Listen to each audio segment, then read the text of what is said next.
Hey everyone, this is Car Ray Rob, where I'm Ray, And I'm Rob. and welcome to our podcast, Say Hello to My Little Film. Hey there, it'll be just a little while till Ray and Rob spit their spittle. Come on, check out of the hospital. So grab some of your best peanut brittle. This will be a darn good transmittal. And say hello to my little film. All right, guys, welcome back to episode 15 of Say Hello to My Little Film. This is my good friend, Rob, who I've known for a long time, and you're usually very nice to me, Rob, and so this is your episode. You're presenting a movie to me. You owe me one. History, I think, says otherwise. About being Yeah, very nice yeah. to you. I wouldn't and 100% disagree with that at all. But you owe me. You owe me a good movie. You owe me a movie I'm gonna like. Okay, first off, I don't owe you anything. Fair, fair. But It would be nice. I think I might have one that you might enjoy. So Excellent. I'm gonna Thank you present so maybe much. the polar. I'm gonna maybe say the polar opposite of That's not a bad of thing. Pink Flamingos. So I guarantee It's you, a very clean movie. it's a very clean movie. It's 100% less filth, 100% Great. less. That is exactly what I was hoping you were going to say. We want that. That does not need to be a running gag going forward, where we have eating in movies like going forward. Like that was a one and done. All right, Rob, I deserve a good one. What do you got? What do you got? What do you got? What do you got? Okay, well then, with that said, I am going to present to you a movie by one of my probably favorite modern directors, Kelly Reichardt. Okay, I don't think I'm familiar with her. You may not be. She's not a huge director in that way. I'm not gonna say she's not a known director, but she's definitely not a huge, director as far as names go. But did you see the movie First Cow? It came No, out. I've seen The First President's Men's. Is Air that a Force movie? One. I don't know. Is that a movie? Not The First Cow, it's though. Not that. Okay. Yeah, First Cow was not her newest movie, but the one before that, and she kind of got a little bit of buzz out of First Cow, I guess. If you wanna get a call cow it to that. act, then I'd give you buzz I too. mean, if it talks, they made a whole, show out of a talking horse. Who That's didn't true. love Mr. Ed? So, Uh, but I don't think the cow talked in First Cow. So, I don't Oh, know if that's a bummer. Yeah, it didn't have anything. Didn't have that. I don't really know what her going for it. directing prowess would be then. If you can't get a cow to talk, I don't want to see your Or movie. get it to go downstairs, maybe that's what she did. Now you're definitely out of luck. Okay. I know I was talking a lot about First Cow, but that is not the movie I'm recommending. I'm actually recommending 2016's Certain Women. It is a film that's based on a trio of short stories by an author named Maile Malloy. And it is a really great movie, and it has a powerhouse cast of women. Okay. It is making a return to Say Hello to My Little Film is Laura Dern. Laura Dern. Okay. Exactly. She needs a little bit of a rebound because their last movie was Blue Velvet. That's the one we reviewed, and I didn't particularly care for it. Fair enough. Okay, fair enough. But this is a different movie, I promise you, in that department. Kristen Stewart is Okay. also in this movie, and she's fantastic. Michelle Williams, who actually makes multiple appearances in Kelly Reichardt's movies, including some of her earliest movies. And this one is very exciting. This is actually the debut feature for Lily Gladstone. Oh, Reservation Dogs. Exactly. That's how I know Lily, or how we first was introduced to Lily. Sure. She is, I think it actually is introducing Lily Gladstone Okay. in this movie. And I will say it is a really powerhouse performance for her. She has a scene in this movie that will wreck you. Wreck me. And she never says a word. Wow. I know. I don't want to build it up too much, but I can't build it up enough because Okay. it's fantastic. But yeah, this movie is very interesting. Like I said, it's kind of a trio of stories that they don't really intertwine per se. They don't but all they all take culminate place. with a weaving of togetherness. Right. So Kelly Reichardt's films, a lot of times, for the most part, take place in the Pacific Northwest, but this one actually takes place in Montana. Okay. So it's kind of got a little bit of a different location for her, but it still kind of has that bucolic feel a little bit in this kind of rural area. But so there's these all these women. It's actually, like I said, 3 stories, 4 women. Laura Dern's character plays a lawyer who's having some real issues with a disgruntled client, and he is just a real piece of work. But he's played by Jared Harris, that you'll know when you see him if you don't know him by name. But that one is really great. And then Michelle Williams, in her story, she's trying to build a house with her husband, and it kind of revolves around them, with this sandstone. So it's buying this sandstone. I know it sounds like a very like, okay, what do I care about it? Trust me, just there's a go story with me. there. There's Go a with story me. there. Go with me. There's deeper meaning in all of this. And then Kristen Stewart and Lily Gladstone are actually in the same story, where Lily Gladstone kind of stumbles her way. She's a ranch hand, and she kind of stumbles into a educational law class that's taught by Kristen Stewart, and doesn't really know like why she's there, but she just stays, and it kind of ends up, their relationship builds off of that, and that kind of chance encounter, if you will. But yeah, like I said, kind of polar opposite from Pink Flamingos. Like these are very quiet stories, and Kelly Reichardt is just, she's a really amazing director. Very meditative in her filmmaking style, and I think this is something that, while on the surface level may sound boring, not gonna lie, it could sound a little boring. It's like not. one story's about a couple going to Home Depot together. It's absolutely not. But yeah, Cool. I'm excited to show this to you. I could have gone a few different directions with a Reichardt movie. I did want to show you one of her films, but this was the one that I landed on, and I think you'll see why in the end. All right, well, I'm going to trust you, and so what I'm going to do next, Rob, is I'm going to watch the movie. I haven't seen it yet. I have to watch the movie, and I think I'm going to invite the audience, if they haven't seen the movie, to pause the podcast, watch Certain Women, and when they're done, come back and finish the podcast and see if they kind of agree with us what we think about this. Absolutely. And if you've already seen it, we'll be right back with you. Ray and Rob are currently watching The Film. You may be also watching The Film. If you're not, then you're listening to me say that Ray and Rob are watching The Film. They'll be right back when they're done watching The Film.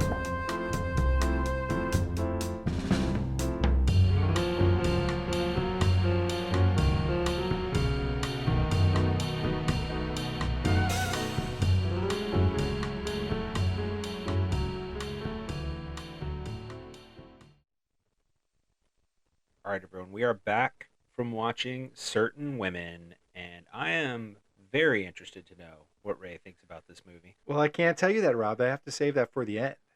This isn't just going to be the end of the podcast. No, right now. this would be say too it here short. and then we're done? Episode would be too short. All right. Well, so I recommended this movie, and I maybe I was somewhat confident that you would like this movie, because you say a lot that you are a character guy. You really love character.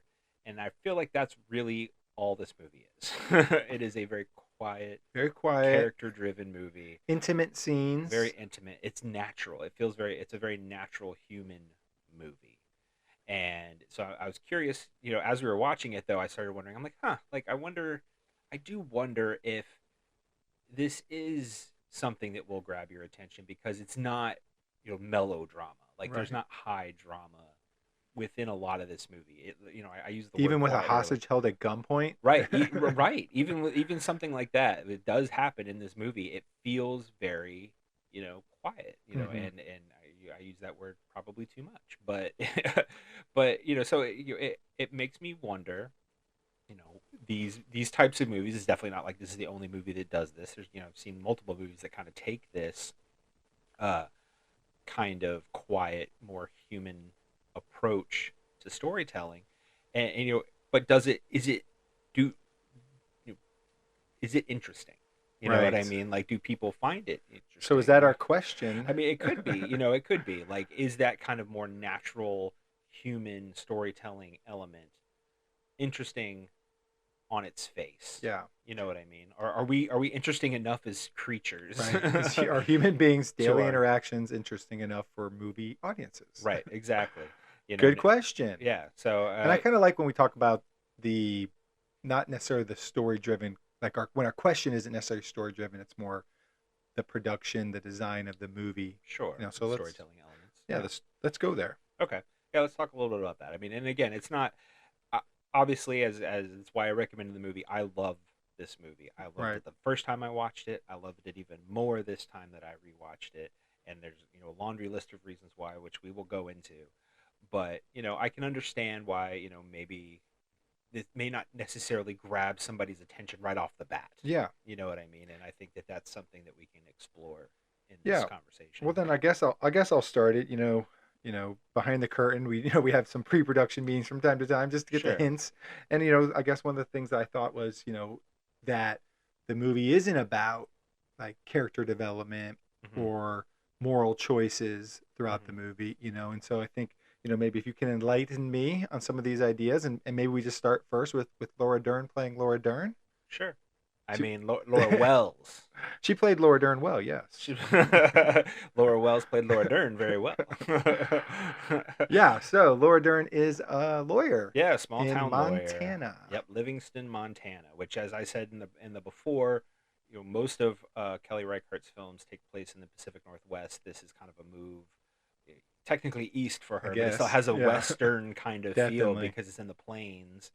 So you kind of see that, and so you kind of get that wide open space vibe, and she's a small town lawyer. Basically getting pestered by Jared Harris. Yep. Who's playing Fuller, Will Fuller. Yep. Because he was, I guess, a victim of a physical injury at work. And workplace mishap. I think it was traumatic. It was a traumatic brain injury. Yeah, he can't see good no more, and his memories, all the lines are squiggly. Yeah, his memory's not good and stuff. So, he's been in rough shape, and she's kind of telling him, nope, there's no lawsuit anymore. I guess he took initial money for doctor bills or something. They said that was it. You can't sue again, basically, kind of deal. Right. And he just cannot accept that. Yeah, for me, I feel like this movie, and this is a great, this story is obviously how the movie starts off, and I think it kind of illustrates my point. Is this movie really is about human interaction, and obviously there's 3 separate stories. We start here with Laura Dern, and each of them kind of deals with human interaction a different way. And I think with Laura Dern, we open up with her in the bedroom with. Putting her socks on. Right. With a man, and we don't know who he is at first, but obviously we'll find out who he is in the second story. But in this first story, he's just an afternoon tryst, kind of banal. They kind of have lunch meeting. Right, a lunch meeting. Lunch meeting with benefits. Right. It seems very kind of anticlimactic for a an affair type situation, and so you can tell that Laura Dern wants that wants human interaction in that way, needs that kind of human interaction. But then she goes to work, and then she's forced to confront human interaction that she just doesn't want to deal with anymore. She's over it. And with Will Fuller, and so I think that that's kind of an interesting turn in this story. But there's also the Will Fuller element to it as well, because I think he's just desperate for somebody to believe him that he's being screwed. Yeah, and coming to grips with that.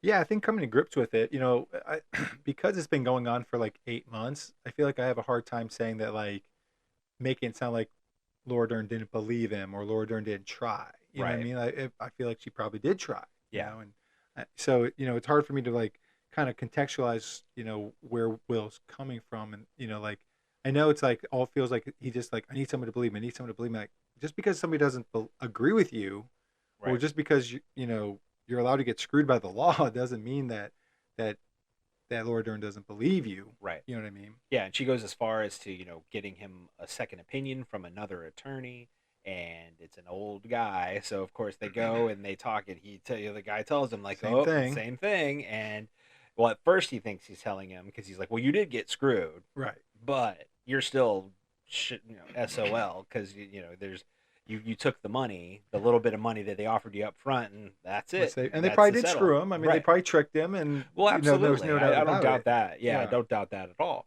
But he kind of takes that information and he's like, "Oh, okay," and like leaves. And Laura Dern's like, "I've been trying to tell him that forever, you know." Right.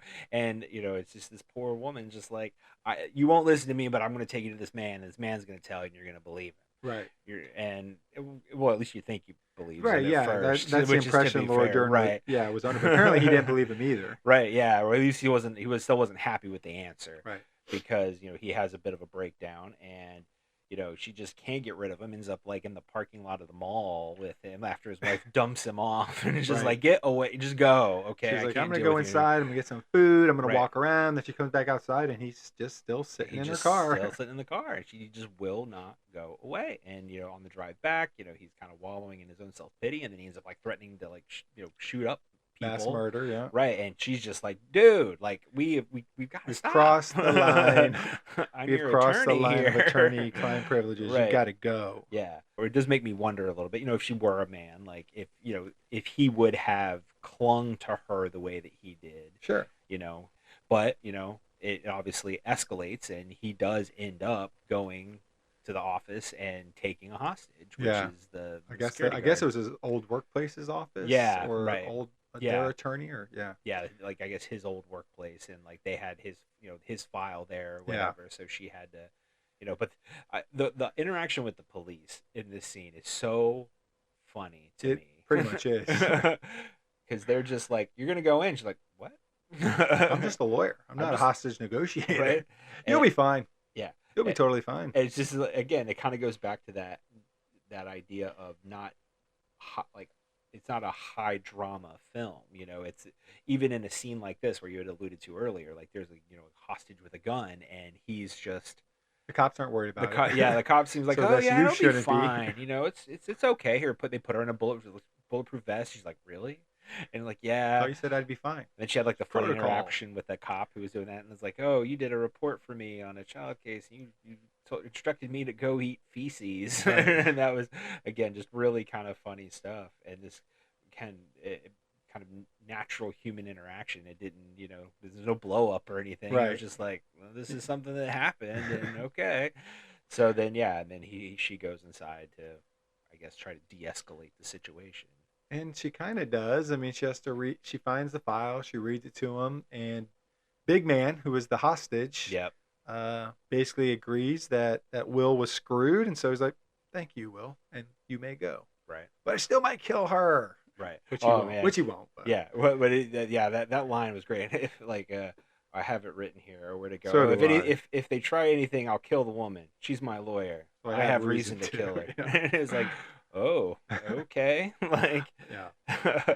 But yeah, the interaction in that office was, it was heartbreaking because, obviously, he instructs her to go get his file. Mhm. She brings it back and then read all the letters and stuff and like the file, and she starts reading the letters, and it's really you kind of get the gist of what happened like through these documents. Yeah, they're screwing him. Yeah, exactly. Which, I guess one of my pushbacks to the scene would be like, I didn't feel like there was a lot of new information here, and like you said, so like you're doing this hostage situation, and again, like I said, this is to the point of what you're saying about that's the interaction, I guess not the plot, but it's you're doing this hostage negotiation, and the scene isn't framed to try to be overly, for lack of a better term, interesting. I'm not saying it was boring, but it's not. It's not overly. It's not trying to be overly complicated. Maybe is a better word to say, because she's going to the police and they're like, "Yeah, go in there. You're gonna talk to him." She's like, "Okay." Then she goes in there like, "I need to find your file." I found your file pretty easily. It was pretty much right where I looked the first chance I got, and then I read you the file, and just like we all thought, you were screwed. I mean, and it's like, "All right, you can go." And it's like, it's, well, I mean, it almost she didn't just let him go. I mean, he did kind of have this little plot where he was going to like escape out the back door, right? And she was just like, "No, I'm not going to do that." Yeah, no, like, go get him. Well, right, it was better for him anyway, like for him to like do, to try to escape. Like she knew that, and I think that's the thing. Is like, I even wrote in here is like, is Laura Wells his lawyer or his mother? Yeah. Because like so much of the time, it's like she's trying to kind of do what's best for him, like in the ways that she can, right? And he just can't stop. himself. Well, then it's also like, at that very end of the scene where it's like, all right, he's got his like jailbreak scene planned out. She's gonna stall the police. He's gonna make false demands, and then she's just like, nope, he's out back. Go get him. It's like the movie like refuses like to take the like traditional movie experience. Like that's not what we're doing here. Right. Yeah. You know what I mean? So I think I kind of found that funny. Yeah. But I will say I'm not going to also say that I didn't feel like, all right, I feel like we're meandering a little bit here. I see. But I don't know, tale of two coins. You know what I mean? Yeah. I mean, I guess it would depend on like if this was like a 20-minute scene, I might, I could see maybe where you're coming from. But I thought for the amount of time that they were in there, and while it wasn't necessarily new information, it was information that I think did kind of confirmation, right? And so I think that's actually I think in that instance I don't agree that there was not new information, because like Laura Dern can say like, well, you don't have a case, and he can say I'm screwed, but there really, as a viewer, we had no idea like really the details of the case. The other lawyer said, yeah, okay, you were screwed or whatever, but like when you actually kind of like see what was happening and like how he was being like, manipulated, right, and kind of get the details of what actually happened to him, you kind of say like, okay, well, like you feel bad for him in a way, like for a guy that up to this point you were probably just like, you were like, you really, are annoying. You're really annoying. I mean, I would say I felt bad for him because before this, because like I mean they do show you that he can't see, or like, right, yeah, they did, yeah, and then you can kind of see when he like first leaves Laura Dern's office in that like I guess second scene in the movie or whatever. You can see he like goes out of the office and really has nowhere to go. So I feel like I felt sorry for him already. Yeah. Again, that's why I guess for me it felt like it was like retreading a little bit, like in a more, in a different way. But like I said, I think when I was kind of taking it for looking at through a certain lens, I could appreciate it. Yeah. But I think, I really just want to know that if Big Man did become king, because 14 people die, he'll be king. That doesn't sound very likely. How likely is that? Not very. Yeah. Like even again, like that story, like it's just it's so funny, but the way that it's delivered is so kind of just like Well, maybe there's something too about Laura Dern's character, like not being able to at least sound sympathetic to people. Like, even she obviously Will Fuller never thought she was sympathetic enough or agreed with him enough that she, they never was really quite able to, to kind of like take her argument for what it was for face value. That he always thought there was something else that could be done, and she really doesn't have any like sympathetic way to talk to the police officer when she got told to eat poop, and she doesn't like, she's like, that doesn't sound very likely that you're going to become king, big man. Like, I don't know. Well, still hoping. I don't know. Well, no, she asked how likely is that, and then he said not very. So to be fair, he was the one who said not very. Yeah, but I think he's like, yeah, I'm 12 away from being king. Like, how likely is that? Right. Well, not very. Not very. Thanks for shooting me down, but still a chance. Yeah, I mean, I think for me, so that same person tells you don't play the lotto. Oh, you'll never win. Okay, true. Thanks. Yeah. I'm still gonna. But for me, I think with this, it does feel like Laura Wells is an attorney who's really just trying to get through the day. You know what I mean? And like she's trying to live her life, she's trying to do her job, and it's frustrating for her to not be heard as well. You know what I mean? And I think that's really kind of the gist of this story. And it is a very human driven story, like very naturalistic in the idea that she's just trying to do her job, and the frustration of not having her client listen to her, and it's I get that, I can understand that. Sure. And then we shift into the next segment, which is with Michelle Williams, who I had mentioned before is a pretty regular. I think she's done maybe 3 or 4 films with Kelly Reichardt at this point. So she's done multiple. I always think she's dead. Yeah. So every time I see her in a movie, I'm like, oh, good for you. You're still alive. I honestly do think that. I don't know why. I mean, she was married to Heath Ledger, so does that have something to do with it? Do you have to die at the same time as your spouse? I don't know, not at all. That's why I find I'm grasping at straws here because your brain makes no sense. I don't. I'm sorry. Like I said, the only thing I could have like only string I could kind of pull is I get her confused with Brittany Murphy. I do not know why. Oh, now we get to the real root of the problem is you just don't know who she is. Ah, Michelle, we apologize if you ever are listening to this podcast. So glad it's you're highly alive. unlikely. Not very likely. Not very. Not But, yet. But someday. but we apologize that Ray thinks that you're either dead or Brittany She was- Murphy. she or, was I dead don't in- know. Shutter Island. That's what I'm thinking. of. Oh, there you go. You know what? Okay. We'll leave it. Moving We'll leave on. it there. We're going to Moving leave on. it there. Leaving it there. Michelle Williams, who is fantastic. Alive and doing well. Is live and doing well and is fantastic in this movie.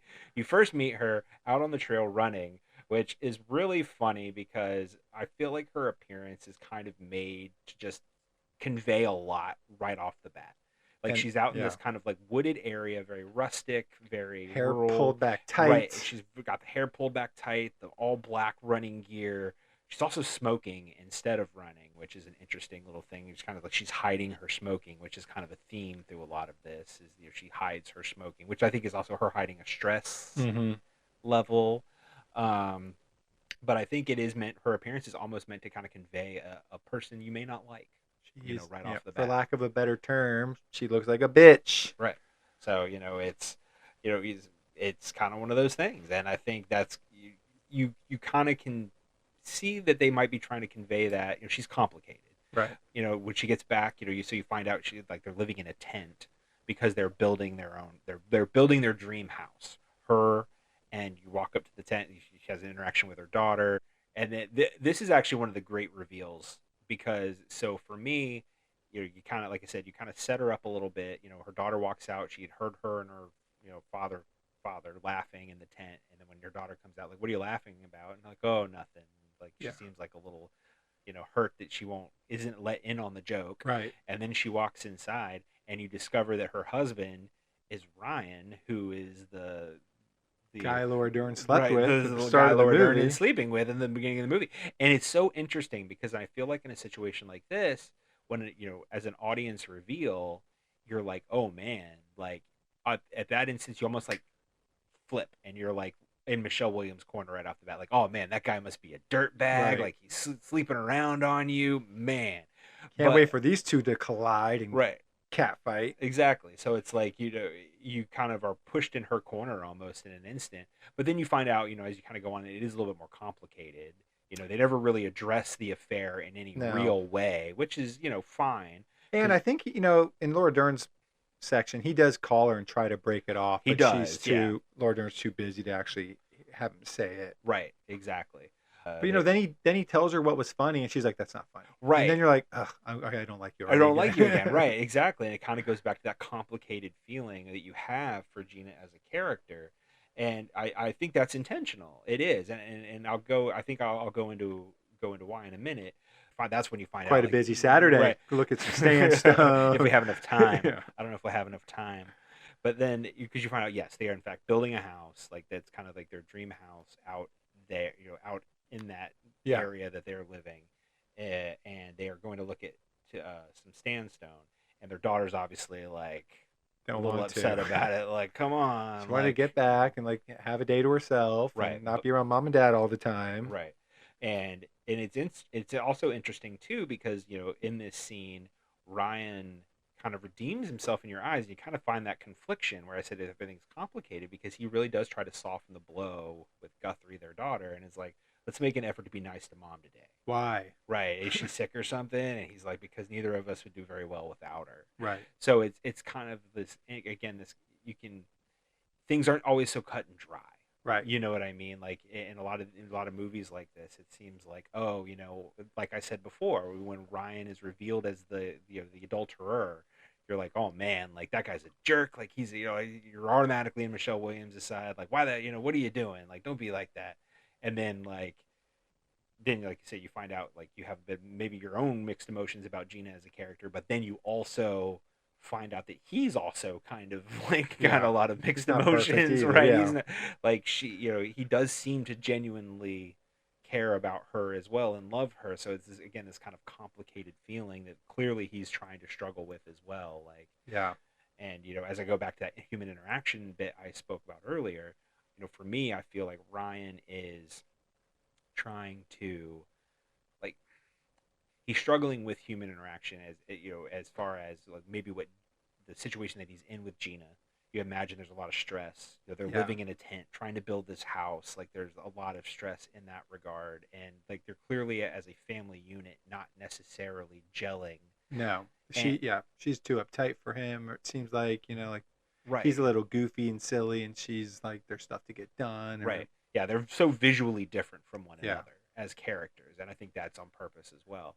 But then like so that's why you can say like, okay, well, like while I don't condone it, like I understand, like I guess I see the motivation as to why he might be searching for something different. Maybe not something that's like, oh, I'm trying to get out of my situation now, but like some kind of relief for You get these vibes that they're just together maybe till the kid graduates high school, and maybe then they'll divorce, but they're also building a house. So right, it kind of spins, and the world spins and spins. But yeah, and Michelle also, like, she's not able to, it's not even just her relationship with her husband, it's also like she's can't relate to her daughter, and she's even I think she says like, why do you even try to why do you even try with her or something like something that? Along those lines, like and it's like, well, she's your daughter, you should try, right? But she's just like, no, it's not, it's a mathematical equation, it's not going to work out, don't try anymore, like, right?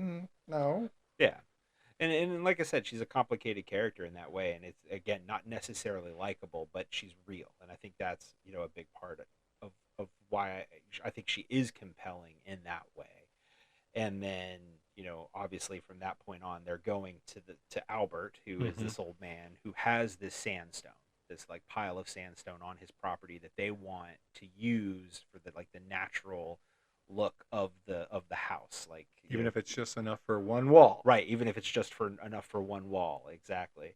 And even on the way, like, so this is why another thing with Gina and human interaction that I think is interesting, and there's kind of a button on it at the end of almost to the end of this segment that I think really kind of drives this home for me at least.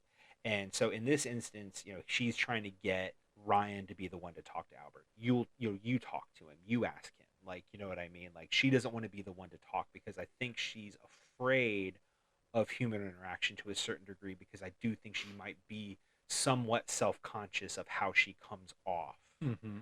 And I think, and that doesn't mean that she can, necessarily help it or, whatever, right. It's just who she is. But I do think she does have a bit of an authoritative feel about her. Oh yeah. And you find out later why, and or at least Ryan's opinion of why. Well, no, sure. I mean, I think it's opinion, but it's also the reality in a sense. And so I guess I'll mention it now. So like after they have their interaction with Albert, which we'll circle back to, like he asks, or Ryan gives him their card so that Albert can call them, and he asks Ryan, "Oh, your wife works for you?" And he actually says, "No, she's the boss." Right. Which for their business or whatever it is that they're that they have, like she is the boss. You know what I mean? Yeah. And so she does have that kind of natural authoritative role already, and it kind of shapes who she is probably in certain ways. Yeah, I guess when I heard the line, I thought I heard it as like, give him our cards, thinking like they were separate, not that they were one and the same. So maybe. So I guess then I thought it was just one card. It was like I don't know. It might have been. I just now I'm thinking. I'm just explaining what I thought. Yeah. No, absolutely. So why I might have missed it, but right. But then so then when he said the line about being the boss, I just thought it was more figurative about like the head of the family. She makes a tough decision. Either way, I think the point's pretty similar, but it is probably missing a level of depth if it was one card and she like they're business partners together too, and right. She is the boss. I do think it would definitely add something to her character if that is the case. Yeah. So and I think, like I said, so that kind of, for me at least, it kind of paints Gina in an interesting light, and kind of goes back to that theme of human interaction. And it does make me feel for her a little bit, because I do think women are kind of pinned into that role, or I'd say role, but more pinned into that way of thinking, where if they are the boss, or if they do have some kind of an authoritative role, that they're almost afraid to show it because they are being, afraid of being labeled, a bitch, Right, a B as I word, said earlier. like, and it's unfortunate, Now I'm not saying that Gina doesn't have like certain qualities, certain interactions that could paint her in that way, but you kind of, it's one of those chicken or the egg situations. Sure. You know what I mean? Like, Yeah. what's happening first? And clearly they're under a lot of stress anyway, because of the situation they're in, and that could be adding to it, or whatever.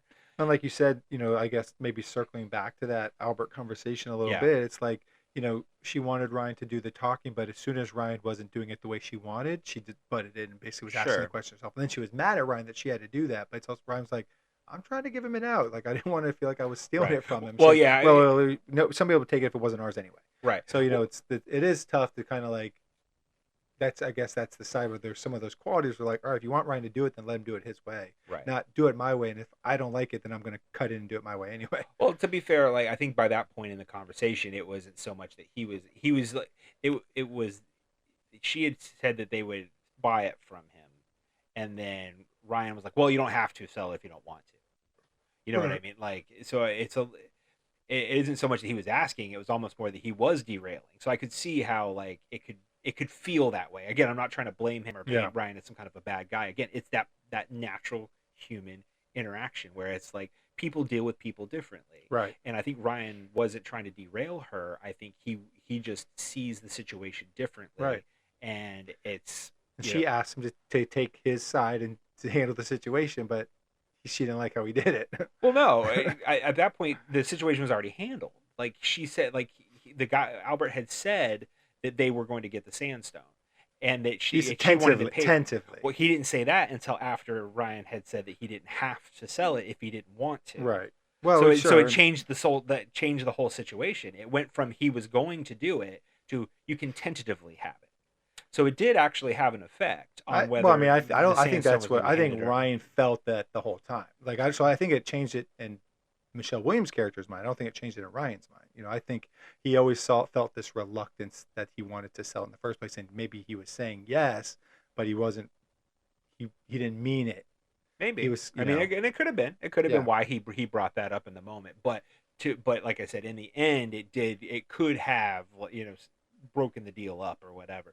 But and the other oh, go ahead. No, you go ahead. I think we might be saying the same thing about Albert. Yeah, about Albert. Like, man, what, that guy fell and did he hurt his head because Albert was having some hard times, or was he just super chauvinistic? Like, he doesn't speak to women. I don't know. Maybe I think he addressed her at times. Yeah, I think Albert was he was having a hard time, and they said that he had fallen, and then he couldn't quite get if people were with him or not when he fell, and it's like, or did they show up later? So you could definitely tell that he wasn't doing well per se. Excuse me, but that he was clearly, my vibes were more that he was ignoring her. I mean, maybe, yeah. I think it could go either way. I mean, I think it kind of lines up with like Laura Dern was saying that if she was a man, people would have listened to her, or Will would have listened to her 8 months ago. Now Michelle Williams saying this man doesn't listen to me, so it kind of seemed like a running potential theme that they were trying to shoot for. Yeah, I mean, I don't think you're wrong. I think you're absolutely right in that regard. That there is a bit of that theme, so it could. Yeah, I mean, definitely makes Albert out to be Jack A. Well, yeah, well, and again, when he asks later, like oh, your wife works for you, like again, that's that kind of condescending, almost. That you said that chauvinistic, assumption. It was an interesting interaction because he obviously he started kind of talking about his life a bit and like talk about building the house that they were in, and the sandstone was there and all of this, and it's interesting because there is that bit of memory that like he's kind of an older guy living his life. We've kind of talked about this in some episodes about older people and their nostalgia and things like that, and it's so I think that kind of fuels the car ride after, where Michelle Williams is does kind of have that reluctance about taking the sandstone because maybe she kind of like felt like, oh, like I'm taking his memories, or something like that, and then that's why. And then when Ryan's like, oh, well, wants to give them back, and she's like, no, somebody will take it anyway, which is probably not untrue, but I think again it kind of in that scene I do think it shows that Gina is more caring than what maybe people give her credit for. In that, to even have that that notion. Otherwise, she would just be, full steam ahead, like, this is mine, I got it, we're done, know. And and for somebody who's desperate, because I think she is a bit desperate in her own right, where she I think in a way she's thinking that when she builds this house, it's going to save her family. Is personally what I think. Yeah, she has the thought, but she's also the one who dismisses the thought too. So I don't know. Sure. I don't know if it sways me one way or the other on her too. It's tough. It's good that you have a complicated character like that. Like I said, if we talk about is there growth or not, to me it feels like no. Sure. But I could see a light or a path where maybe there is. Right. Yeah, for sure. And then, that segment wraps up, and then I will say this is my personal favorite segment. Lily and Kristen. Yeah, Lily Gladstone. So, she plays the ranch hand, and I swear, her performance is magnetic. It really is. Yeah. I mean, so, she starts out, she's just taking care of horses. It's just her. It's very isolated for her. Like, she's out there on the plains taking care of these horses at this ranch pretty much by her. It looks like by herself. It seems like this is the only ranch hand. Yeah. And so she basically spends all day with horses, and that's it. And go back to the human interaction, she is desperate for human interaction. Yeah. And she's bored silly. Yeah. And just goes into town and sees that people are pulling into a building, and she pulls in too and sees what's going on, and she goes inside to find an educational law class. Right. And stays. And did not seem interesting. No, God, no. She's like, well, these people are in here. And then it was like weird because like when the teacher comes in, who's Kristen Stewart, and she's like, you guys want to introduce each other? It was like, we all know each other. And then you're like, well, what about that girl who's like 5 rows behind you, sitting in the dark corner? Like, you know her? No, no, they don't even notice her. They didn't notice her, and I think that is part of the point. Is they all knew each other, but she was she was almost invisible, like in the back by herself. And it obviously the Beth character, which is the teacher, Kristen Stewart. She is a bit of an awkward situation. She she took this job not realizing how far it was from where she lived. 4 hours. That's a hike. That is a hike. For two times a week. Yeah, for a night class. Yeah, that's horrible. But so she trudging through, and she's showing up, and she's gonna kind of teach this class, and I think pretty instantly I feel like the ranch hand has a bit of a thing for her. Like, you can tell. Yeah. It's I think Kristen Stewart's the one who asks, she knows that Lily Gladstone's character, the rancher, I'm going to call her Lily because I don't think she was named in the movie. Yeah, I'm not sure. I hold on. I'm going to look it up because I don't think they ever said it. I looked it up IMDb and it said the rancher. Oh, that's it? Okay. That was it. I don't know if she has a name in the book or well, funny thing, in the book, in this short story that this is based on, that character is male. It was a gender flip for this. Yeah, I saw. We'll circle back to that, but yeah. Okay. According to the Wikipedia page, her name is Jamie. Jamie. I don't know. I don't know if that is ever said or not. Yeah, I don't know. But either way, yeah. I think Beth asks her to go to the diner because she knows that Beth is. She asks her where she can get food, and Jamie, the rancher, right, Lily, says, well, there's a diner. I can show you where it is. Yeah, and you follow her to the diner. And that's where they have their first scene together. Conversation where we kind of learn that Kristen Stewart and why she's not totally thrilled about being this teacher and all this travel time. And that's pretty much the extent of their conversation. Yeah. And then basically the cycle repeats itself a couple times where we see Lily working. She goes back to the class. Mm-hmm. They go back to the diner. Yeah. We'll maybe learn a little bit more about how Kristen Stewart's like, she's not happy, even though she's living above her station in some ways. Like her family's all has blue collar jobs. She has this potentially white collar job, and she's not, she's hating it. And, But yeah, and because she stuff. took this job because she was afraid that she was going to end up selling shoes. Right. Like, because she's a lawyer, so she graduated law school, but she was afraid she wasn't going to She has have a bills to job, pay. right? And she was going to have her loans to pay. So she took this teaching job to, have money and to be able to pay her Guarantee stuff. guarantee she And then have she a got job a real after job, school. right? Yeah. And then she got an actual job in a law firm, but she was still Committed to this this. teaching job. So Yeah. it's a tough spot. It's a tough spot to And I be guess in, so you can feel for her interaction with the movie is just complain. she is a bit of a complainer, I will admit. Like, there are some like red flags about Beth through Yeah. this, but it doesn't really deter Lily. Like, she just, she comes back every week. You can tell she has a connection with Beth, or she feels like she does. Yeah. The part when they were at the diner and she was telling Beth the story about riding on broken horses because she had hurt her wrist. Right. And just like, it was the way Lily's Gladstone's face like lights up when she tells the story so much, and it just really connects you with her and realize like this, like she loves this. Like, she's Connecting isolated to in a what she's human. doing. Well, not just connecting to a human, but also the horses. The horse part, yeah. Because it's, it makes you, with both of these characters, it's like, why do you do this? Like, Mhm. with Lily Gladstone, you're like, okay, you're so isolated. Why do you do this job? Why don't you do something where you're around people more? And She loves with riding Beth, horses. it's like, why do you take this job? Why do you come here, drive 4 hours to teach like Right. this, or whatever? Yeah. And while Beth genuinely dislikes the class, like teaching the class, Lily genuinely loves the horses. Right. And in that scene, it sells that. Her job that forces her into isolation she loves, and Right. Beth's job that forces her 8 hours in the car by herself at night she hates. Right, exactly. But because she loves the horses so much, and in that scene, Beth seems to, seems to have a modest interest maybe in horses or whatever, even though she kind of oddly changes the subject a lot back to herself, which Yeah. is, weird.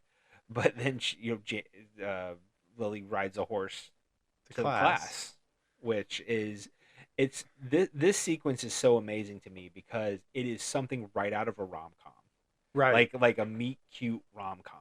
And, so she rides this horse to class. After the class is over, like, oh, do you want to go to the diner? You ride with me. Big gesture, right? the It's like the cute thing. she rides up in the horse, and like in like another movie, like oh wow, yeah. And it's so awkward because you're like, Beth is like, really? She's like, yeah. She's like, okay. And she like gets her up on the back of the horse and like rides her out. I was kind of in Beth's shoes a little bit too, because I'm like, I just told you it's going to take me 4 hours to get home. Now you're going to make me ride 15 minutes on horseback.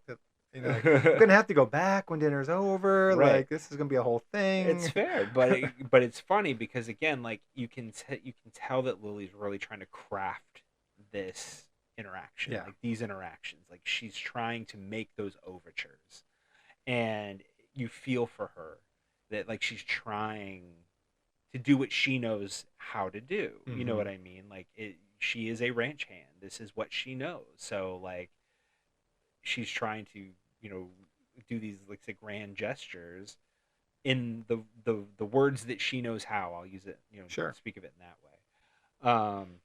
And and it does seem like that dinner goes a little better. You know what I mean? Like, Beth seems to be a little looser about Mhm. her life or whatever thing, and then like she's like, thanks for bringing the horse. Like, you know Right. what I mean? Like, she think it was very nice. It was cool that you brought the horse or whatever. Then can you take me back? So Yeah, like, gotta again, get back. going back to what you said earlier. So drives her Got back. a long way to go. Right. But I think was that the conversation the night of the horse where you talking about selling shoes? I don't. I can't remember if it was that one or the time before. I think it was the time before, but I'm not Right. 100%. Yeah, but it doesn't matter. But obviously the night doesn't necessarily. You can tell the night doesn't end the way that Lily wants it to end, because when she drops her off on the horse, you can tell that I think she expected like the gesture to work, and Right. that Beth would reciprocate the feelings that Lily clearly had for her. Right. And I thought I saw like a hint or two that she, like you said, she was looser at the dinner. Maybe she was. right, and Like, even on the ride back, like you could tell she was like kind of like had her arms around Yeah. Lily more, and you could see it on Lily's face. Like, again, as an actress, like Lily Gladstone's face is fantastic. Like, she's so expressive in her emotions with minimal movement. with of her minimal facial movement. structure. Seriously, it's like, oh, whoa. Yeah. And I will get to that in a minute. But like, yeah, but it clearly doesn't end the way she wants, and Beth just leaves. She quits the teaching job. Right, and then so like, when, she comes when back, Lily goes back to class, she's new teacher there. the new teacher's there, and find realize that Beth has quit, and Beth is in Livingston, which is where Laura Wells is. Right. So you see that Lily just decides, I'm just driving. U-turns and Right, she's just going to Livingston. good So thing she didn't ride the horse that day. that's fair. That would have been a long horse ride, man. Much safer way back, though. Not that people didn't used to make that ride by horseback. Sure, of course. But Yeah. not these days. But this is where I was like, all right, red flags. Like, this is not. You shouldn't be doing this. Don't Yeah. go to town. Yeah. She would have told you if she wanted you to know. Absolutely, and I don't disagree. You have cell phones. She never gave you her number. You guys never text. Right. It's fair. I totally understand. But again, when your interactions with humans are so limited and you're so desperate, again, it kind of goes back to that crafting the moment. Like, oh, it's something out of a romantic movie. I'm going to go make this grand gesture. I'm going to drive 4 hours to see her. That's going to do it. That's going to be the thing. And, she drives to Livingston, and then again, it's so simple, but I love these shots so much of her walking around the town at night, and she's looking at walking by all these buildings of restaurants and whatever, coffee shops, and like there are people inside and they're all together doing things, and she's by herself outside. Right. It's so isolating while she's walking around desperately in search of connection around all these other people who are having human interaction at that time. Yeah, it's almost like there's this hint maybe where she can imagine being in a situation, but she's like not ready to partake in it. I'm not sure, but yeah. Or it's just not the person she wants. Yeah. Like, that's the thing, is she thinks she's found that person that she wants. And so there's so many, I wrote it down, like so many people, but not the one she's looking for. And she like goes to the different law offices. So like in the morning, so she ends up sleeping in her truck. Next morning, like has to track Beth down, because she doesn't know exactly which law office she works for. So she does end up in Laura Wells. Yeah, ends up in Laura Wells's law office, which is where the one time these characters walk by, and then but her receptionist assistant is the one who ends up tracking down where Beth works, and so she drives over there and meets her in the parking lot, and not great. This scene is crazy. I mean, I think I don't think that Kristen Stewart's character made it as awkward as she could have. I agree and I disagree, but go ahead. Well, I just Lily kind of says I'm here, and her being there says enough. She doesn't have to be, she doesn't have to give this Romeo and Juliet speech like, I'm in love with you. I don't know if she is in love with her. She just feels that she can connect with her, at least in some degree. Right. And Kristen's just like, yeah, I gotta go to work. Yeah. But the line, I just knew if I didn't start driving, I wasn't going to see you again, was just so good. And then nothing. Right. Like, Beth says nothing. Yeah. I think she was just like, yep, that's true. Right. You're talking about like she didn't make it awkward as she could have. I mean, the fact of you being like, oh, I mean, that's cool. You're really nice, Right. Like she didn't even like bother to like give her like. Well, if you have nothing nice to say, don't say anything at all. So she took that approach. Right. So she just said nothing, and that but so then Lily Gladstone's like, I gotta go back. I gotta feed Animals the horses. are gonna wonder where I'm at. So it's like, so that human interaction fails. She gets back in the truck, and this drive is so good. Like, the drive of rejection wrecks me. It wrecked me the first time I watched it. It wrecked me this time. Watching her drive away, and Kelly Reichardt doesn't.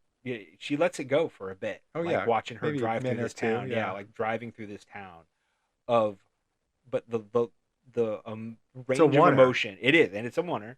And the range of emotion that you watch over Lily Gladstone's face over that time is heartbreaking. It is heartbreaking. Like we said, she can do a lot with a little bit of movement. Right. She I think she goes through a variety of emotions at first, like denial, maybe the 7 stages of grief, Right. basically, but this kind of denial into herself, like smiling, like it's okay, that went fine. It's probably what I expected to happen. To kind of bummed out for Yeah, sure. absolutely. So And then she falls asleep on her way back because she's been, up yeah. practically all night. And then she runs the truck off into an open field, and she's again by herself in this vast open field. And it's just, again, it's that very isolation. That's why, I wrote it down. It's like isolation. She's just left in this open field. And I even wrote, like, Montana feels so big and everyone seems so lost in it. Yeah. You know what I mean? So she's like in the middle of this field, in the truck, obviously. Like, they don't do any like close-ups of her, but you see her in this truck and she's in this field. And it wrecks me every time. Well, I think too, like going back to kind of what we said earlier, where the movie doesn't go into the tropes of melodrama. It's like, all right, somebody's falling asleep at the wheel. You're now expecting huge accident. I'm like, oh no, she's gonna die. This is gonna be horrible. She's gonna die at such a low. No, she just kind of turns off into a field. She gets into she runs into a fence, but goes through it and stuff. So it's like, it's not about that. No, you're right. She already was at the emotional low. She doesn't need anything else to make it lower. But on the other side of that, I'm like, this kind of proves like Kristen Stewart's point the whole movie, like this drive is far and sucks. I mean, because you couldn't even get back. Right. She's trying to do that twice a week. Sure. Yeah. No, absolutely.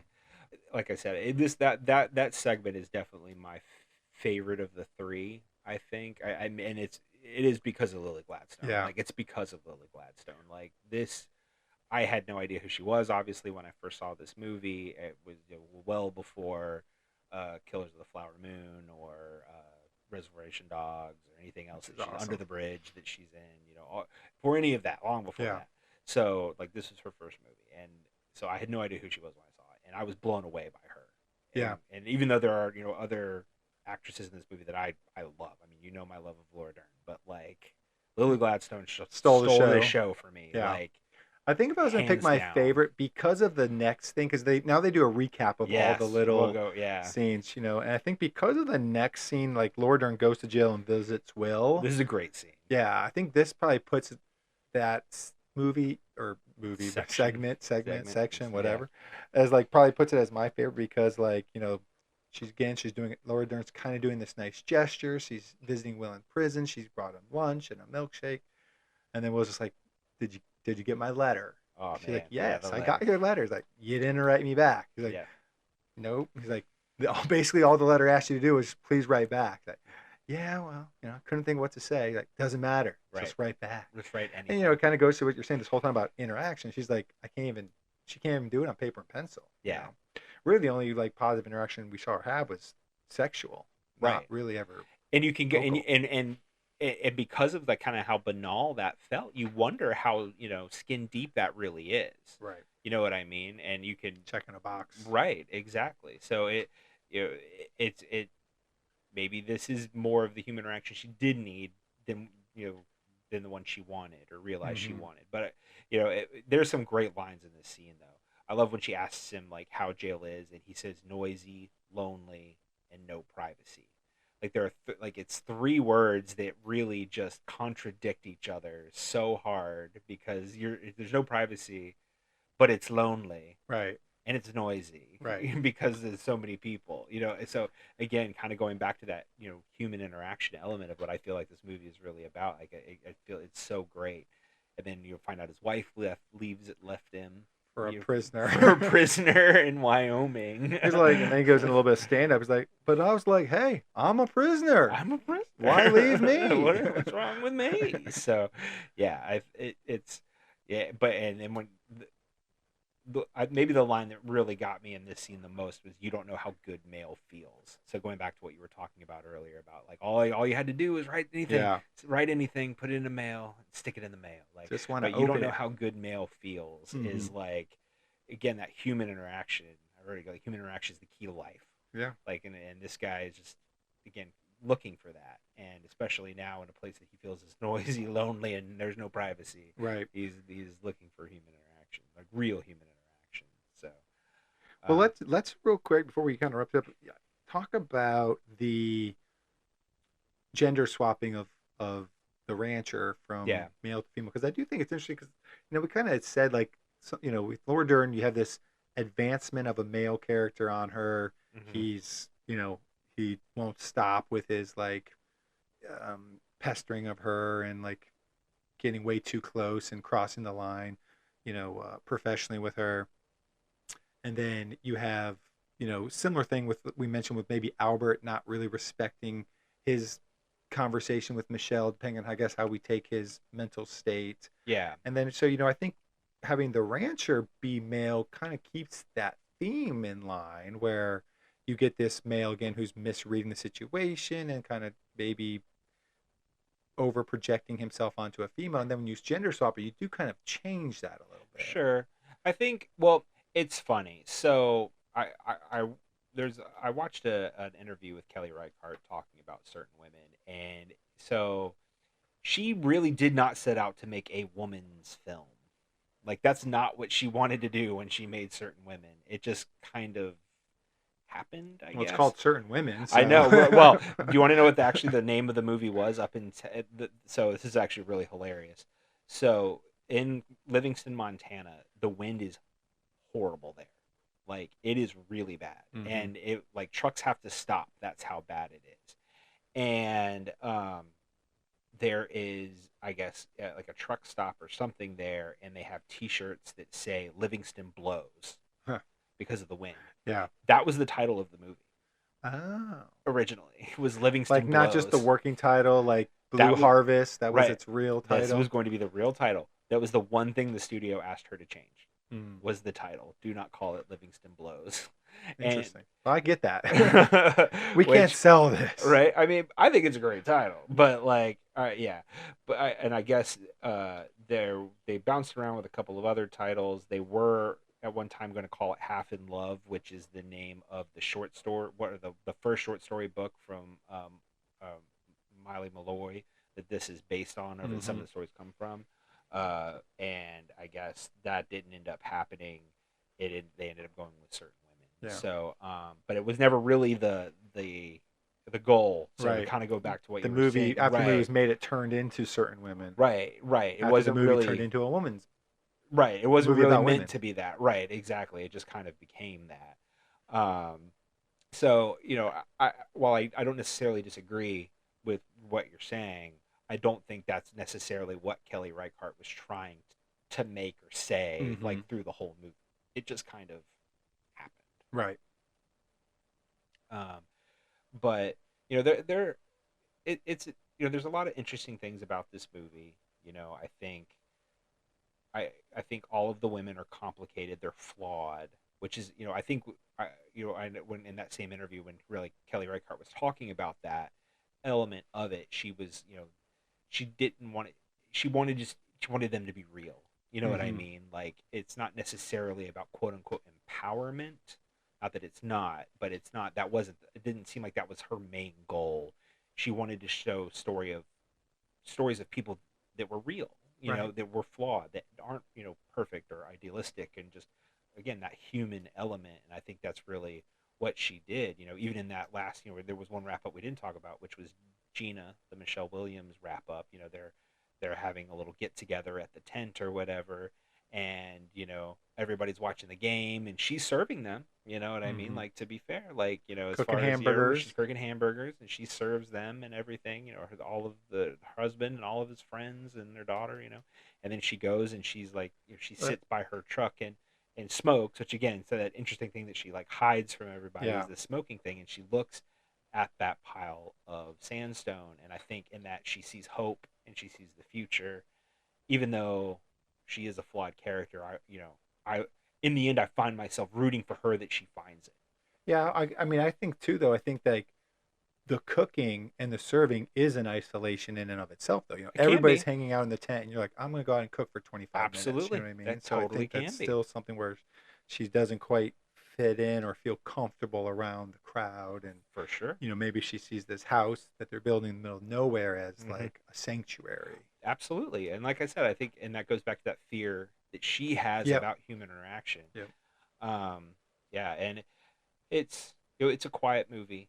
I say that again. I say that word way too many times, but it's even quiet in like the sound. Hope we're not playing a drinking game. Man, People at home, don't be playing a drinking game. I'm going to edit that into the beginning of this. Play a drinking game. Every time I say quiet, take a shot. But don't drive. But don't drive. We're not condoning any of that. Nope. All right, Rob, I think we covered a lot of ground here. Is it time to answer some questions? I think so. I think this is going to end up being like a question salad, though. 'Cause Okay. I think there's a lot of. I think you have a lot of questions to answer, but I feel like they're kind of intertwined, maybe. Like, they are. I think they are. I don't think I could. Yeah, as I think about the question we posed and the question that we always finish with, I don't know if I could answer them separately. No, I totally can agree. So, as far as we've talked about certain women, it is a very quiet, human story, but that may not always be interesting for some people. So we are going to find out now if it is interesting to Ray. So I'm going to ask Ray, do you like the movie, and are you going to recommend it to somebody else? So, very good question, Rob. So I think this is tough because I probably feel right down the middle with this movie, and I don't want to go down the middle. So I will say, like, I find some of the interactions to be interesting. I find some of the characters to be it feels, I guess, if I was going to sum it up, and this may be dead wrong to some people, but I feel like the movie does an excellent job at putting them at interesting starting points. Mm-hmm. So I think what I don't like about the movie is structure of it not being one story, because I just prefer to see a longer arc develop. Like I said, maybe I fall into that trap, and maybe, I don't want it to feel like I'm so easy where like a chat GPT could write a script that I like, because I'm like, just make a character have a couple other choices, make him start at happy and end at sad, and then I'll be good. You know what said I mean? it, I didn't. Yeah. All right. So, but I just like I said, I feel like the movie, because of like the 3 different stories, so every movie's like really, they're not movies, but every segment's really short, that I would just like to see stuff taken further, I guess. I appreciate the whole conversation we just had. I think you did an excellent job of making me value the movie more than when I turned it off. Thanks. So compliments to you. Hopefully, if anybody is in the same boat as I was in the audience, they felt the same. But, to pick a side, I would say that I wouldn't necessarily recommend the movie. And maybe it's because I think real life isn't as interesting as movies. You know what I mean? So I guess that is my part of the questions. Like, yes, did the parts of this movie feel really real? Yes. Do some interactions probably occur with as less drama as they would in real life? Yes. But would I rather see some of that stuff? Maybe sometimes. I don't know. So just because I don't want to play the movie down the middle, and I'm not trying to slap on it, but I'm going to say no, I wouldn't recommend it. I think you could find something that has more fun with it. I don't know. But tell me why I'm wrong, Rob, just to finish us out. Well, no. I mean, you don't have to be wrong. No, like, but that's just not how this pick show. the movie up as I knock it down. But did you like the movie? You only said you recommend it, but did you like the movie? Because I think those are 2 different things. Well, we don't ask that question here. We did. We asked question if you like salad. the movie. I forgot. Do you like the movie, and do you recommend it? That's what we always ask.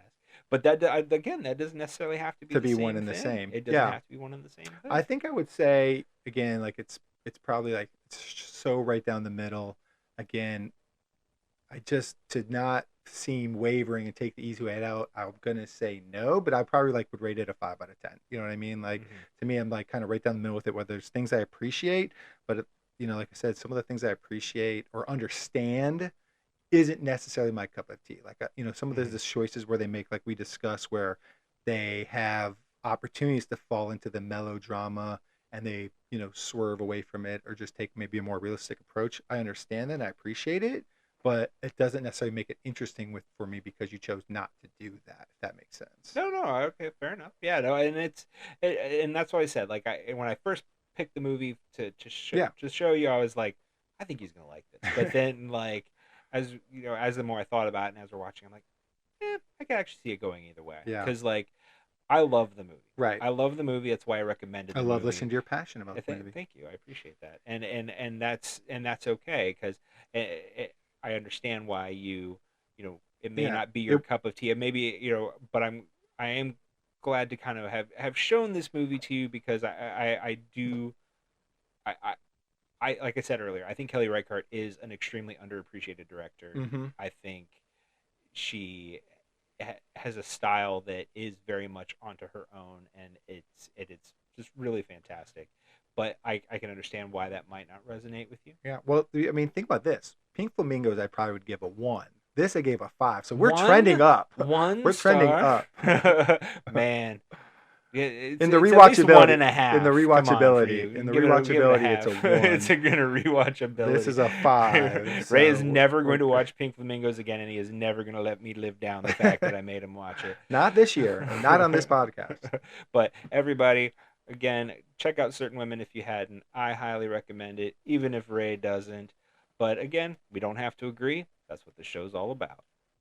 All right, Rob, I think we've wrapped up Certain Women, but we have not wrapped up our conversation for today. What you been watching?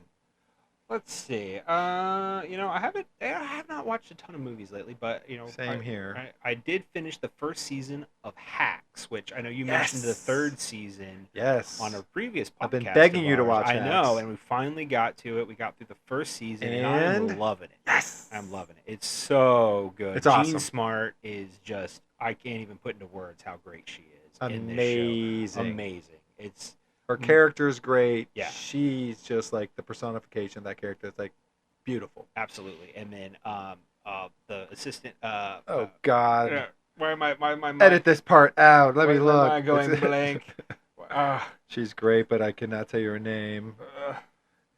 Everybody, search quick. See if you can beat me and Rob to it. Hannah Einbinder. Playing yes, Ava. Hannah Einbinder. Yes, she is also fantastic. 'Cause I think she Hilarious. does like a really great job of kind of balancing what people might think of like as like the modern millennial mind, and Right. while like sometimes they're poking fun of it, it's also a good balance where it doesn't feel like it's like they're mocking her. You No, know what I mean? yeah, Like she- it's like yeah. we're talking down to you because you're just a child. you know, No, or she's whatever. they don't play her as a joke. No. And she is influent. She does influence Jean Smart, Exactly, and vice versa. and vice versa. Yeah, which I think is so great, and I think the drama feels natural. It doesn't feel soapish. Yeah. Which I think is great. I think some stuff is a little harder to rectify between them. But then Mhm. there's stuff that some of it's more easily gained, which again is kind of like life. Real life, yeah. And but their chemistry is just off the charts, amazing. And I think the side characters are great, even the ones that pop up every now and again. Dee from It's Always Sunny Yeah. shows up, as her daughter, and she's fantastic. Even just the little bits that she's in it, I think she steals scenes just left and right. The blackjack dealer who comes to Jean Smart's house, like Oh, yeah. I Yeah. forgot her name too, but she. I in don't the think show. she comes back around, but Oh no, she's not in the second season. I don't think so. That stinks because I love her to death. Like she's again kind of like really kind of just funny, just kind of funny moments. Kiki. Yeah. Kiki. That's it. And I can't remember if she's in season 2. I'm pretty sure she's not in season 3.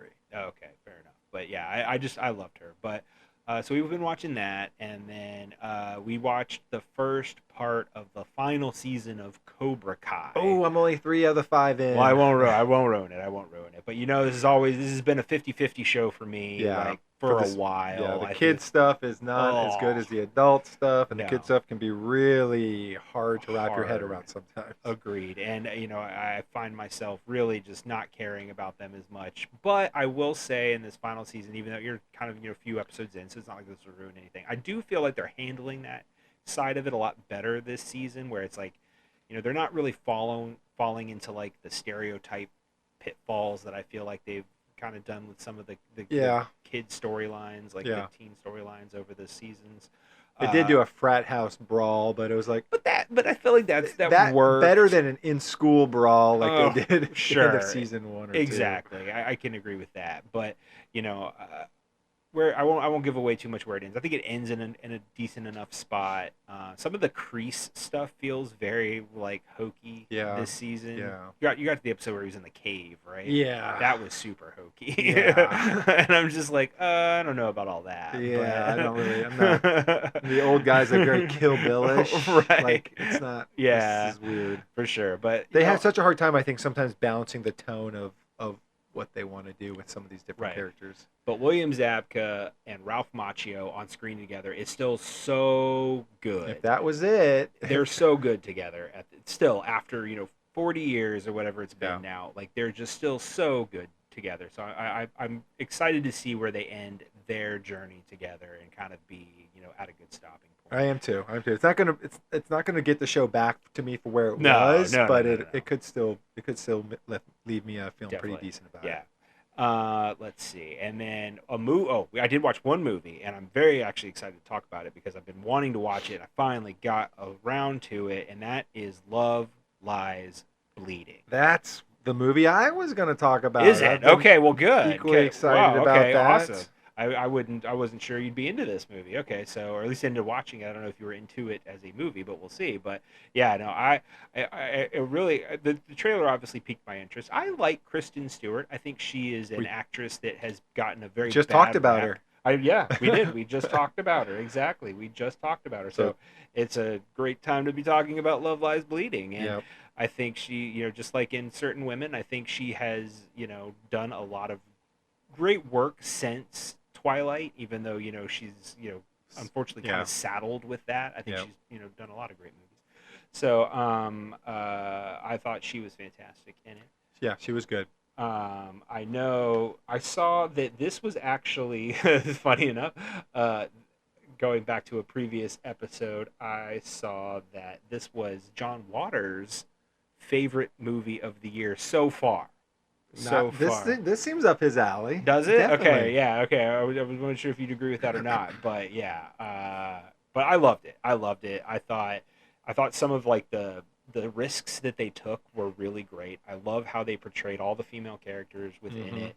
I think it it almost had like a fairy tale-ish type mob feel, like a mob fairy tale at times, which I thought was cool. Yeah, I really liked it. Like I said, I did really like it. I thought it was, like I said, I thought the characters were all pretty strong. I liked when it was a little more ambiguous about like what was happening to Katie O'Brien's character. Like, when she killed the first guy, I guess it was Franco. Yeah, Dave Franco. Like, it kind of showed her like growing in size, and you couldn't tell if that was like a metaphor for her anger in the moment. And then, I don't want to spoil it, but it turns out to be less of a metaphor. And I thought a little wonky. I liked it when it was a little bit more ambiguous. I still think it kind of is a metaphor. Yeah, I'm not convinced that it is totally real at the end, like where she's I think there is still a bit of a metaphor to it, which I enjoy the ambiguity as well. And like I said, I still think it exists at the end. Personally. I think I just probably liked it a little bit more subtle than it was. And then I also feel like I just wish, like, the character of Kay O'Brien, her whole thing at the end was like this roid ragey thing, and it's like, did the roids wear off? Is this still her? Or like, it kind of, again, I wish they cleaned up the character arc a little bit there, not just blamed it on this roid rage per se. I get that. I think for me it was kind of part of like a everything else I loved. Right. Everything else I loved. Those are only two nitpicks. The two nitpicks. I think for me it seemed like less of I think the roid rage aspect of it was used as a metaphor for how would I put this? Like almost a failed attempt at like a protective nature. Like I guess if that makes any sense, kind of like a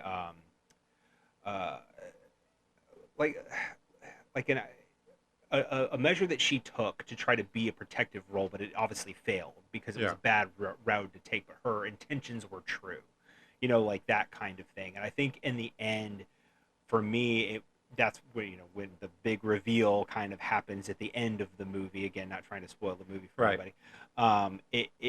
It is more metaphorical, where it's almost more like a sign of like freedom, like true strength outside of like that's kind of what I took from it. I just kind of felt like you could just write off like, well, I didn't really do these bad things. It was the drugs I was on. Oh, I see what you mean by that. I see what you mean by that. So I felt like it kind of made her character less complex. I guess that's fair, but again, I think it kind of goes back to what I was saying, where it was like this idea of like, this is what I need to do to be like a strong protective character. Like when she made that phone call to either a daughter or a sister Yeah. or something, and like, you know, that was a little bit ambiguous, where it was Right. like, who is she talking to, and then they like Right. shoot her To off a the niece, phone, yeah. right? Yeah, and it was like, you need to stay away from her. Like, it seemed like she was going down this road, and she was like almost like a suit of armor. Like, I'm trying to, you know, build my body Right. to be a protector, and like the roids were like a shortcut to that, and Yeah. she paid a price for that. And then at the end, it was like she shed all of that and became like her final form. I don't know. Yeah, Like, that's yeah, kind of I what I get took it. from it. That's Yeah, kind of yeah. what I took from it. Yeah, I get it. Like I said, I dug it. I really liked the movie. Like I said, a couple nitpick things. You might change it to what I was thinking and it'd be worse. Right. Not, you know, just who knows. But yeah, no, like I said, brave movie. Like did some really interesting things, took some risks, and I think it paid off. Yeah. But I still say Katie O'Brien should be Abby in the new season of Last of Us. We called that a while ago. This ago. movie makes me She's believe actually that just even more. She's actually just so big that she'd make the character that plays Ellie like just look horribly but small. she's so good though. Last thing I want to touch on, we're going forever in our Rex, but that's fine because there's good stuff we're talking about. Exactly. But House of the Dragon wrapped up. Of course, I know we finished of that. course. How'd you like season 2? I thought it was good. The end felt kind of almost, I want to say, anticlimactic. Very. But like, I feel like it's mostly because everybody's like in a specific point to hit Ready the to ground go. running in Yeah. season 3. Like, This- season 3 is just gonna like go like a freight train. Yeah, and this is very classic Game of Thrones. If you kind of, I heard a lot of people kind of bashing the finale or making fun of it a little bit, but very classic Game of Thrones is a huge episode in episode 9, and then the pentathlon episode is actually the climax, and then the final episode is setting all the chess pieces. And I feel like that's what they were doing here, except episode 5 wasn't that big of an episode. Like, it wasn't a red wedding episode. It wasn't Right, a purple yeah. wedding episode, which is usually what happens Yeah. at the end of a Game of Thrones season. So a little anticlimactic, but everything is in place to go Yeah. forward. And I'm excited. Now I think, like, there's no way you're avoiding the war now. The next couple of No. seasons is war. Yeah. There's going to be backstab, betrayal, and Freight I think- train. It's yeah, gonna be a freight train. it's gonna be a Everybody's freight ready train. to go. It's like everybody's at the starting line. The gun's getting ready to shoot, and then bam, it's gonna be Just wait a year and a half Just go. because here it comes, and we'll right. see And that's it. the problem. That's the problem, and why everybody's upset is because now they have to wait like at least a year and a half to get the next season. That's it. Well, Rob, we have certainly done a good job on this podcast. Buzzing. Me a little bit better than you, but you're getting better every time. Thank you. I appreciate that. And- Most improved. And I think the way that people could show that you're getting better every time and that I'm doing really well is by liking the podcast, subscribing to the podcast. Thanks for not interrupting that. Leaving a review on the podcast when able. If they leave us a 5-star review, we will read this out on air. Absolutely. And even though Ray didn't like certain women, maybe you did, or maybe you didn't. But either way, leave us a comment and let us know how you felt about the movie. Also, leave us a recommendation for another movie that Ray and I might check out that maybe is better or worse than certain women, depending on your jam this evening. We'll do it. We swear to God. But we will be back in 2 weeks, right? 2 Yeah. weeks. 2 weeks. Is that what we do here around here? And it's going to be my episode. Oh man! All right. Well, you can skip the next one if you want, but Don't do that. You're right. Don't do it. You're gonna want to be there. So we will see you again in 2 weeks. But until then, this is Car Ray Rob, Where I'm Ray. and I'm Rob. And remember, be defined by the films you love, not the ones you hate. Hey there, it'll be just a little while till Ray and Rob spit their spittle. Come on, check out of the hospital. So grab some of your best peanut brittle. This will be a darn good transmittal. And say hello to my little film. All right, everybody. I wanted to give you a heads up on what's coming back in 2 weeks. Me and Rob are on a little bit of a cold streak. Haven't thrown each other some movies that we've each liked. I'm definitely going to break that streak with the movie Breaking Away 1979. I don't know how Rob's never seen this. He's going to love it. Dennis Christopher, Dennis Quaid, Daniel Stern, Jack Earl Haley when they're all really young, in a great coming-of-age movie. If you haven't seen it, check it out. You're going to love it too. It's a home run. Breaking Away.